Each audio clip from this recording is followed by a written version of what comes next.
Tomorrow, battleground Michigan is one of several states holding primaries, including one of the most highly anticipated elections in the country. Congresswoman Haley Stevens and former health official Abdul El-Sayed are competing for the Democratic nomination for U.S. Senate. Both spent the weekend making their final pitches to voters. I think we make the best electability case on the notion that we don't need $70 million to get elected, and that our movement is built on real people and an enthusiasm money can't really buy. There's been some inflammatory rhetoric from my opponent throughout this race. He's made this whole race about Israel and AIPAC, and I have made it about lowering costs for Michiganders, about standing up for the state that we love. The winner of tomorrow's Democratic primary will take on presumptive Republican nominee and former Congressman Mike Rogers in November. So let's bring in CBS News political director Fin Gomez, who's tracking all of this.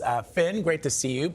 So what are the prediction markets saying? What are pollsters saying? Who's better positioned to win and why?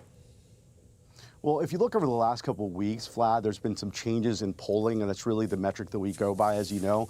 A couple weeks ago, Stevens was up on El-Sayed about 7 points.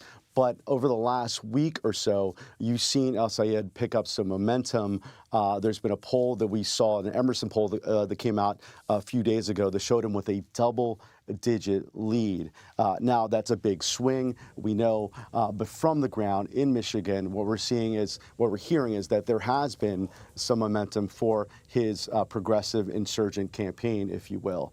It's a heated campaign. It's one that's gotten bitter and ugly at times, and it's really emblematic overall of what the Democratic Party is going through. It really represents almost like a microcosm of this inter-party fight within the party over which direction is best, either for the progressive lane, which El-Sayed occupies, or the moderate, more centrist lane that Stevens occupies, and which of those is the best option to take on Republicans for Democrats and the best effort to take back the Senate.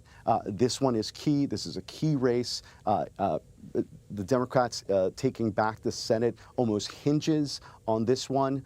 Some polls have showed that if El-Sayed is the nominee, that he'll have a tougher time against the Republican nominee, Mike Rogers. He's in fact behind Mike Rogers in some of those same polls. Vlad? Yeah. So speaking of that potential shift in the party, Fin, on Face the Nation yesterday, former independent Senator Joe Manchin and his daughter, they both addressed the Democratic socialist wave that we're seeing and that we've been talking about with you. Let's take a listen to that clip. Heather, could you ever support a self-described socialist candidate? No. No way. My God, no. And even if they have some good ideas? Well, I support the good ideas, but how could you support some of the crazy stuff they're for? Have you seen their platform? They're for dismantling everything that we know, whether it be the structure of government, Congress itself, or the Senate they want to get rid of.